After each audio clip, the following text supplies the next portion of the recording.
Hey, looks like I am now live. This, I gotta say, is very nerve-wracking. I'm not sure where I'm supposed to look.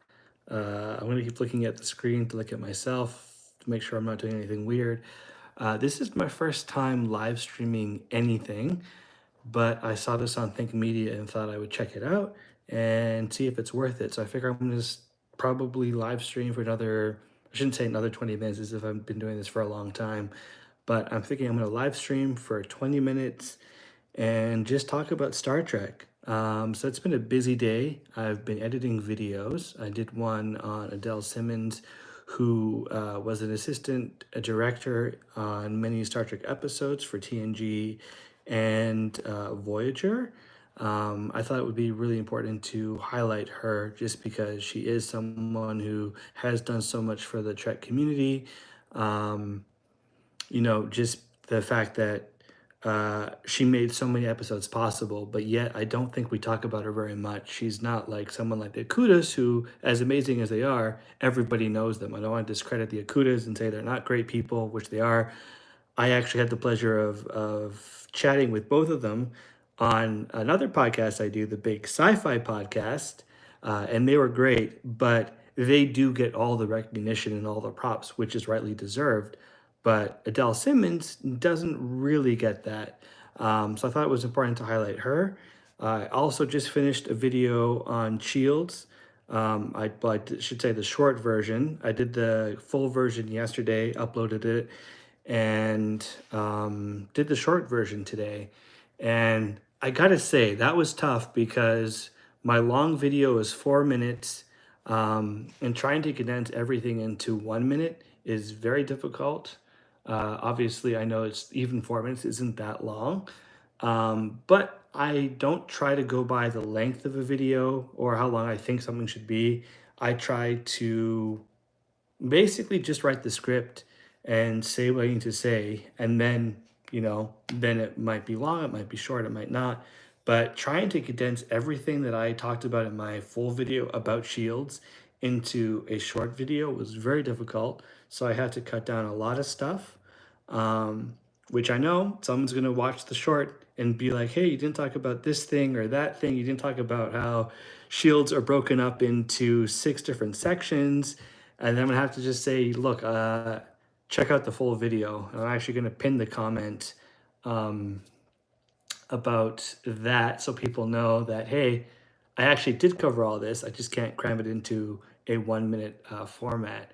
So I see two people are are watching me. I've got one person who has given me a thumbs up, which is fantastic. I don't know if there's a chat feature. Uh, Let me see. Top chat. I'm going to close. This is like literally my first time. I feel like Captain Kirk on the Enterprise being like, wait, can I fire photon torpedoes while I'm at warp? Or do I have to not, or do I have to use phasers? It's actually the other way around. You can't use phasers when at warp in the Enterprise refit. But I'm going to close out of here. Now I'm back. Uh, yeah, I am really not sure how this works, to be perfectly honest. But it's cool that I have people listening to me. Okay, got it. Look at this. I've now pinned the chat.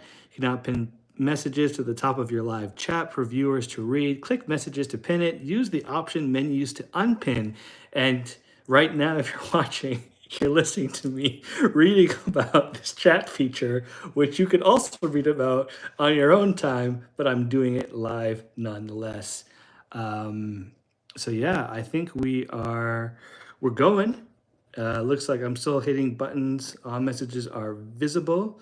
I'm not seeing any messages yet. So if you're watching this, please say hi. Let me know your name and, shout out your favorite series and favorite captain. And I've just lost somebody, but that's cool. I didn't expect to even really have anybody watching this. And let me clear my throat, which I know is very irritating on camera. Okay, because I am full of this nervous energy as I live stream about Star Trek. So if you're watching this, I really hope you're a Trekkie because that's what I do on my channel.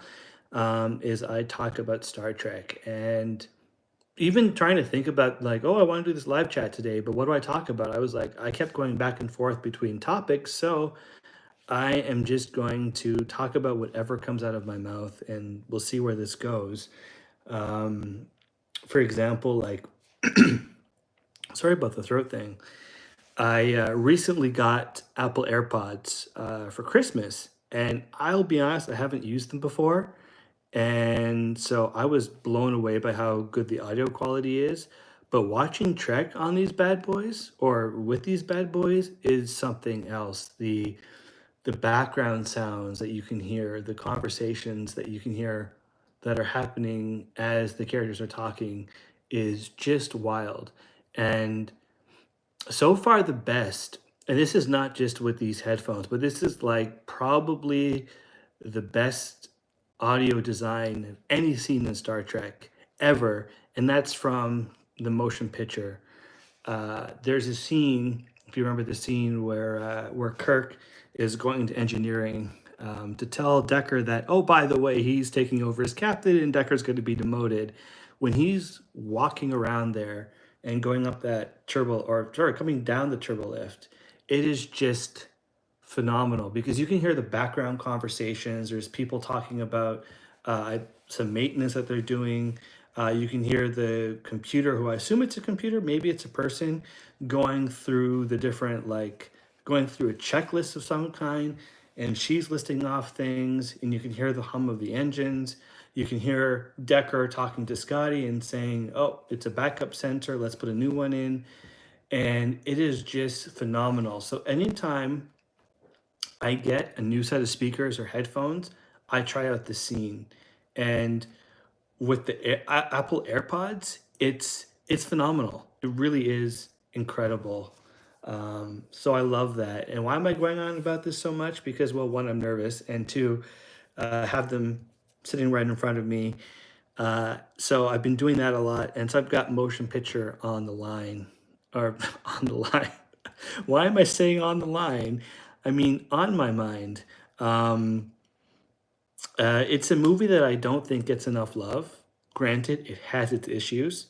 It's full of long, like, shots of the Enterprise doing things that aren't necessarily always the most interesting. It's called, the most people often call it the slow moving picture, which is, it's funny and it makes sense. But I think there's so much good about that movie. For one thing, I love what they're doing with Kirk in the film, in the sense that he's not as good as what we expect him to be, because he's the legendary Captain Kirk, of course, from the series that always, saved the day. But I love that they made him rusty.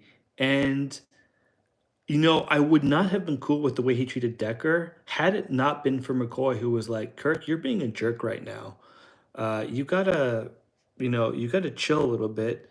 Let the man do his job. Now, I don't love that he demoted him, um, because it really was Decker's ship, and I do feel bad for the character. But it's an interesting dynamic when you have Bones, one of his best friends, calling him out on it and really saying, "Hey, look, um, you rammed this situation down Starfleet's throat, and you forced yourself onto the ship, even though it's not your ship anymore." So I love that aspect. I think that's a really good Kirk and McCoy dynamic, and we see it playing in the Wrath of Khan a little bit, but to the opposite, where Kirk is now fully retired from captaining and seems to be fully content with being an admiral. And then McCoy is like, "Hey, you gotta get your command back." But I think so. I've always been curious about, okay, why would he change his opinion so drastically from motion picture? For one thing, time has passed, but I also think it's like he wants Kirk to be captain of the Enterprise, always thought that was best for him, but he didn't like the way he handled it in motion picture and went about it by basically putting himself in a position where he would take over for a guy who was captain, who he recommended, by the way, to be the captain, and then basically push him aside and demote him. which kind of sucks for Decker. So that aspect was really cool. I love the weirdness of the film. Um, for one thing, the soundtrack is just phenomenal. And I'll tell you, for whatever reason, as a kid, and it still does to this day, the soundtrack freaked me out. Okay. This was a thing that when I would hear certain beats, I get freaked out legitimately. Like all the bong and all of that kind of stuff was really weird. And now I've just dropped two more people who are probably not either Star Trek fans or motion picture fans, but you know what? This is my first live stream. It's exciting, and I can see how this works. So the soundtrack, phenomenal, love it. It still gives me the willies when I listen to it, and it puts me back into a place that I was as a kid, where it would kind of scare me a little bit. But I'd always go back to that. So I love the soundtrack. And as I said, the weirdness of the film. Like, there's so much time spent on not knowing what the heck V'ger is and why V'ger is going about all this V'gery stuff. And what are these blue energy balls that keep getting fired out? What's this energy cloud like? Why is it coming towards Earth? What are all these things we're seeing inside V'ger? And we really don't know. And what's fascinating about the movie is that you basically spend what is it, an hour and 40 minutes? I'm going to look at the runtime, but literally you don't know anything until the last 10 minutes of the film when they're actually um not on the planet. They're at the control center, they're walking around, and then they're like dusting off V'ger, and they're like, oh, this is why V'ger's doing this stuff, and they figure it all out in the last 10 minutes. So literally you don't know anything until the last 10 minutes of the movie, and you're spent most of the time kind of wondering, what the heck are they dealing with? Who is this V'ger? You obviously get hints throughout the movie, very small hints, like, okay, we got the V'ger probe, um, the Ilea probe rather, who says that V'ger's looking for the creator and wants to merge with the creator, but we don't know what the heck that actually even means. And then we learn from Spock that V'ger is feeling lonely and basically doesn't understand friendship and is feeling empty because of that. But still, we don't know anything about V'ger until we get to the last 10 minutes. And I love that mystery of the film. And I don't know how I got away with this, but and let me tell you, I've done a lot of stupid things as a kid, but somehow I convinced my babysitter, Mercedes, who I used to call Sadie's because I couldn't say Mercedes as a kid, to let us watch, instead of Barney that day, to let us watch the motion picture. So, I mean, can you imagine like 10 5-year old, not even 5-year olds, they're probably like 3 or 4, let's say 4-year olds, we'll go with that. We had 10 4-year olds, myself included, all sitting around the TV watching Star Trek, the motion picture, right? Again, I don't know how Mercedes even let me do this. I actually have a buddy of mine who I still talk to from time to time, who was there at that, like, that's how we met. We met at Mercedes' house, and so I would love to ask him sometime if he remembers us doing this. Um, Sorry about this. I think I'm getting too excited, but so that was just like, well, how to get away with that? So that was one of my favorite memories of the movie, and it's just something that I go back to all the time, and I love it. Even at work sometimes, because we're allowed to wear headphones and do our thing. Most people, when they put on their headphones, listen to music. I listen to music sometimes, but I listen to a lot of Star Trek movies, and for whatever reason, motion picture is something I can put on in the background and really just get through client files. I love doing that. Um, Let me just mute myself for a second. As I said, I don't know. I don't know what's going on. But yeah, motion picture, fantastic. Love it. Still not my favorite movie of the franchise. That actually is Star Trek 4 The Voyage Home, which I will go on record and say that is my favorite movie of all time. I know Wrath of Khan gets all the love, which I love. I love all of them, but Wrath of Khan is up there for me, of course. First Contact is a very close second to The Voyage Home. But The Voyage Home for me is my all-time favorite Star Trek movie and all-time favorite movie. This was a movie that I would watch as a kid all the time. And let me just clarify, I watched basically as a kid growing up, my movie consumption was all of the Star Trek and all the Star Wars movies to the point where people ask me, "Yo, remember, Little Mermaid?" And it's like I barely remember that movie. I probably seen it once or twice, but my childhood was all Star Trek and all Star Wars all the time. Drove my parents nuts, and now I've just lost three more people, which is cool. But so yeah, I grew up watching those films, and The Voyage Home was like the top of that level for me. The thing that would always make me feel good whenever I was down, I would just put it on, and the music would calm me down. I love the storyline, and hold on a second, let me clear my throat. Yeah, so now my throat feels better, or it sounds better to me. But yeah, it was a movie that I could just listen to all the time. And I loved the music. I liked the humor in the movie. Kirk crossing the street and the conversation he has with the taxi cab driver is still funny to me uh, all these many years later. And so I loved it for the comedy. What am I trying to say? Basically, what I'm trying to say, why I think this movie is so fantastic, and I actually want to do a video about this sometime. I did a podcast episode about this um, quite a few years ago, but I think it's like one of the best examples of Star Trek, probably the best example, because you have your crazy, weird sci-fi mystery, which is what you want from a Star Trek movie or a Star Trek episode. You have a compelling message about some important issue that we're dealing with, and we're still dealing with environmental issues to this day. So the fact that you have a science fiction mystery of what the heck is this probe doing on Earth, what's it signaling, and why is it causing all these problems for people on Earth and all the ships surrounding it, and it's just wiping out power supplies and basically screwing everybody over. And so everybody's freaking out about that. So you really don't know what the heck is going on or what this thing is. You have the social commentary of we have to save the whales, which obviously whales are important, but you could extend that to basically any sort of environmental issue that we have to protect our resources. And we can't just, waste them and destroy them for money and profit and all that fun stuff. And then on top of that, you have a lot of really, really great humor. And Star Trek, even though it's not what I would say is a comedy show, obviously it's science fiction first with some comedy.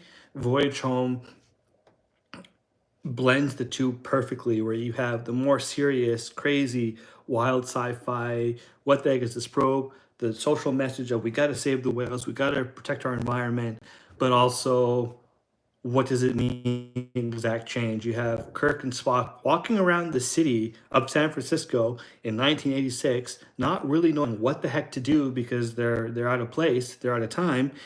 Um, Not out of time, they're like in the wrong time. You know what I mean? And I I think it does that so well, and it does this all in an hour in 20 minutes or so. Again, I can't remember the exact runtime off of the top of my head, but one of the beauties of Star Trek movies, especially like one to six, is that they're really, really short. They're like an hour and 20 minutes, and yet they can tell a complete story. And obviously, no disrespect to any movies that have come out recently, which are like 2 hours, 3 hours long. I'm sure the filmmakers felt they needed that time to tell their story, but there was something so brilliant about how Trek, like a lot of kids' movies, even though Trek is not a kids' series, are able to or were able to tell a complete story in an hour and 20 minutes. You could go in, watch the movie, and go out. And that was always brilliant. And I think The Voyage Home is no exception to that, where it's fantastic for its ability to tell a complete story, wrap it up in a very short amount of time. So yeah, Voyage Home, I love it. and I'll keep loving it probably till the day that I die. This is a movie that I listen to all the time on my phone, and on nights when I can't sleep, or if I've had an argument, or if something's stressing me out and keeping me up, I will usually pump out The Voyage Home. But now my list has expanded. So I've included what's the most recent episode? So for a long time, I was doing Night from Voyager, and that's the episode of season five premiere of Voyager, where the crew is basically stuck in a void, and they're trying to get through the void. Um, and this is not to be confused with the other episode of Voyager called The Void, where they get trapped in a similar void. But in Night, they're just basically passing through it, but there's no stars, there's nobody, and everybody's just kind of dealing with this the emotional drain of really having nothing to do and being stuck in this place that they think they're going to be stuck for, be stuck there for 2 years, and everybody's coping with it. But I find the episode, even though it's stressful for the characters, it is strangely calming to me.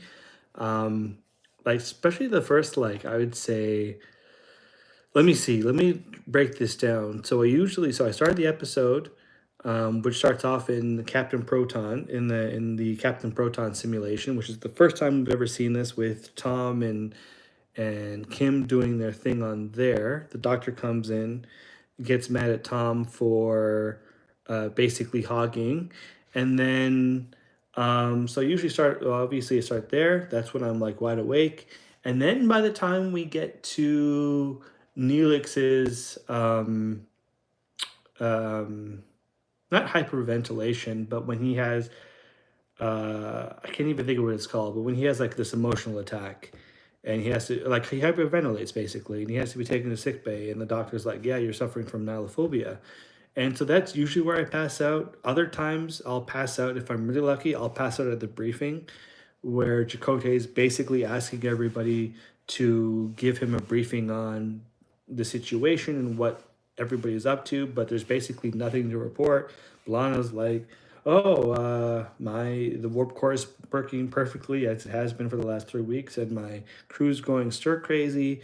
And Kim's like, "Nada," and Chakotay's like, "I actually want more than that." So he's like, sensors, all systems and instruments are functioning within normal parameters. I don't know why I'm giving you a beat by beat for the episode because you probably have seen it if you're, in fact, watching this as a Trekkie, not just someone who's scrolling through.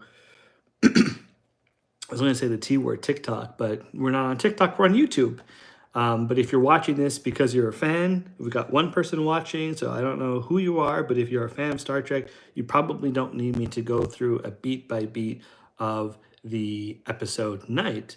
But Night, I really do enjoy. And yeah, I sleep to that a lot.